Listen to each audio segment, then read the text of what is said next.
All right, government students, here is part one of 3.5 virtual notes, all right, for the first day. Today we're going to talk about the presidential election and look at the road to the White House. So, how do we know what the qualifications for the president are? We'll look at those in the Constitution. We'll also look at how the president gets elected. So, the presidential qualifications can be found in Article 2, Section 1.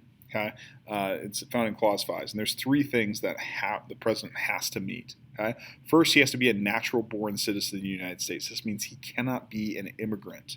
Okay? He or she cannot be an immigrant. In addition to that, they have to be at least 35 years of age, and they have to be a resident with the United States for at least 14 years. Okay? Those are the qualifications for presidents. Okay? But in addition to that, there's a lot of other things that we tend to include when we start to think about who the president is and what they should include. A lot of times there's going to be some prior military or political experience with that. That doesn't necessarily have to be at the national level. In fact, there are a number of presidents who didn't have experience at the national level but were former governors of their states. And a lot of times they end up being pretty effective because they're used to that executive power on a little bit smaller scale. Okay? For the most part, mainly the presidents have mainly been Protestant Christians. Joe Biden, he's the only second Catholic president in U.S. history. The first one was John F. Kennedy. Okay? They tend to be fairly residents of larger states that have larger populations, and they tend to be fairly happily married with an attractive family. And that family kind of represents the United States, and people want to have an attractive family that they can look at. Okay? This is more of a recent advent as the president a lot of times is going to have to go on national television. Okay? Whereas if you look at previous presidents, that may have not been so much of an issue because they weren't seen by the public as often.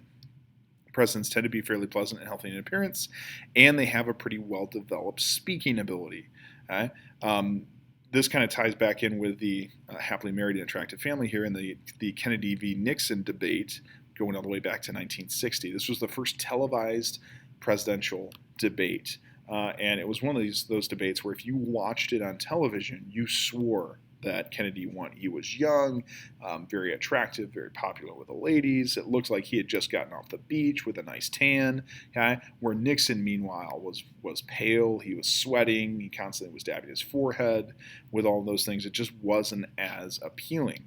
But if you had listened to it, if you had listened to the debate, it sounded almost as if Nixon had won because he had a much better speaking ability. He had brought forth many good points. However, the visual side of things really turned a lot of people off, and Kennedy ends up winning that particular election.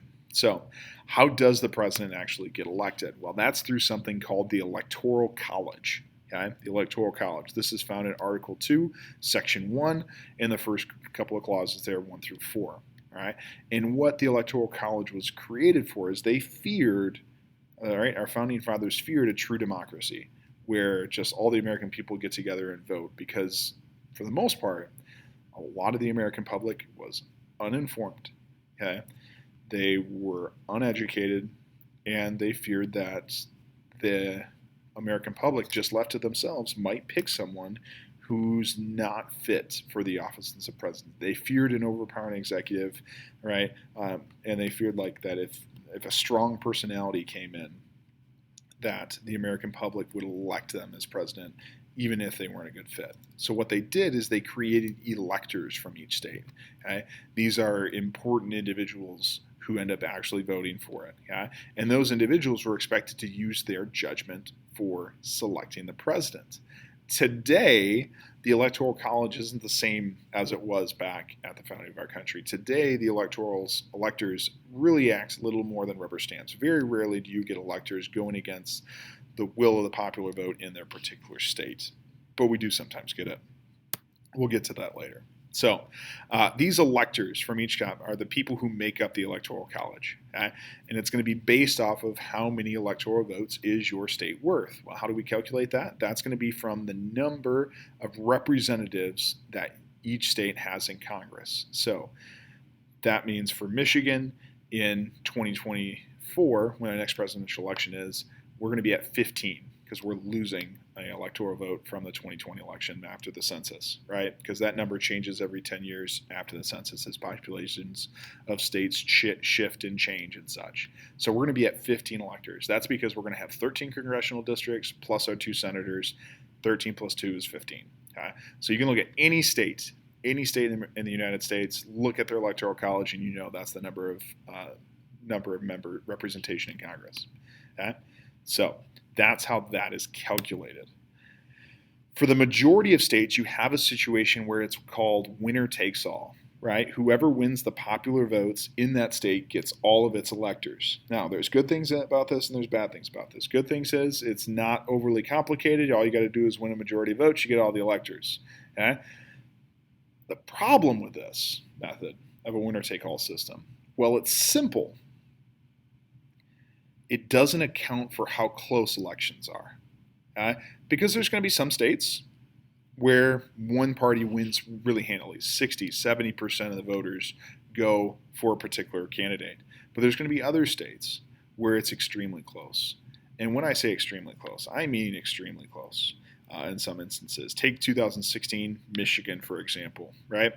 Trump wins all of Michigan's 16 electoral votes, despite the difference between Trump and Hillary Clinton's votes coming out to only 11,612 votes. That is less than a quarter of a percent of all the votes cast in Michigan. That's a really, really close election, one that required a mandatory recount. Okay, and this isn't like it wasn't Michigan that was the only one that's close. There were other states that were as well. We saw similar situations in the 2020 elections in Georgia, where you had really, really close elections. Is it fair that whoever just wins the majority gets all of that state's electoral votes, especially when you're starting to look at some of your bigger states like a Texas, like a California, like a New York, where you have so many electors at stake, yet you have still huge amounts of people voting for the minority party. Is that how we should do it? That's how the majority of states have decided to do it. Other states have come up with some different alternatives. Maine and Nebraska do what's called the congressional district method. That's where they split their electoral votes based on each of the different congressional districts. So whoever wins a particular congressional district, they get that electoral vote. Whoever wins the popular vote overall in the state wins the 2 Senate votes.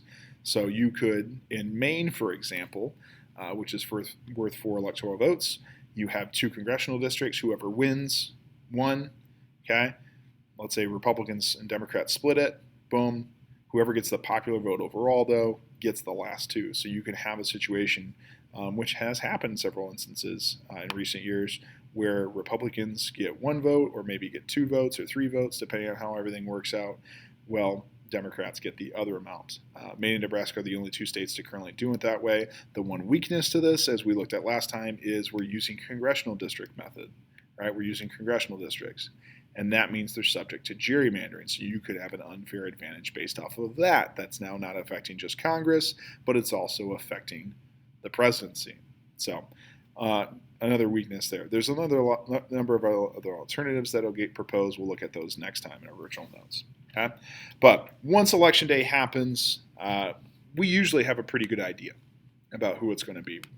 The media is able to call it within a few days unless it's a really, really close election and there need to be some mandatory recounts. At that point, after Election Day in December, the electors from each state get together within their state. All right, these electors are going to be chosen by the state legislature and the party in the state legislature that won the popular vote. So in 2020, that meant in Michigan, the Democrats in the state Senate would be the ones who were chosen those electors. Those electors cannot be politicians. They have to be ordinary people.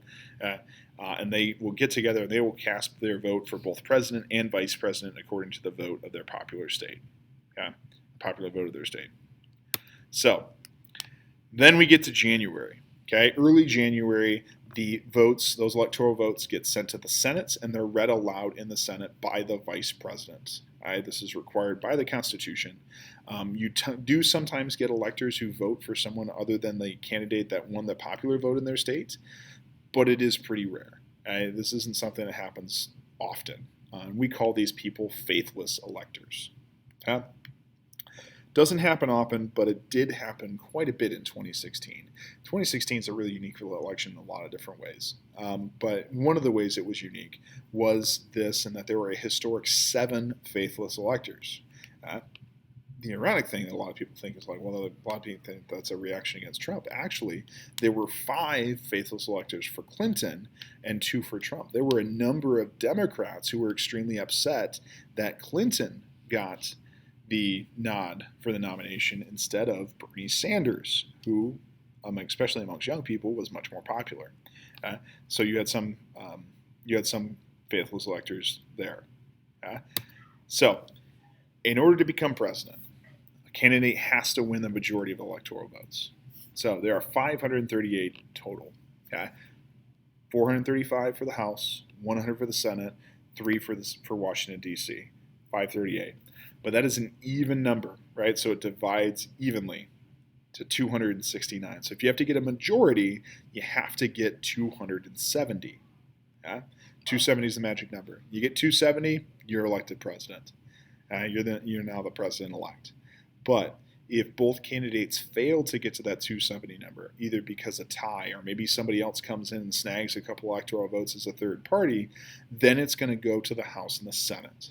The House is going to be chosen by the top 3 electoral candidates, with each state receiving a vote, and the vice president is going to be chosen by the top 2 candidates by the Senate. And that's how that works out. It has been a long time since we've had to do that, though. Shouldn't be an issue moving forward unless we happen to get a situation where we get electoral tie. So that's everything from the Electoral College. Next time we'll look at some of the strengths and weaknesses of this particular system. I'll see you in class.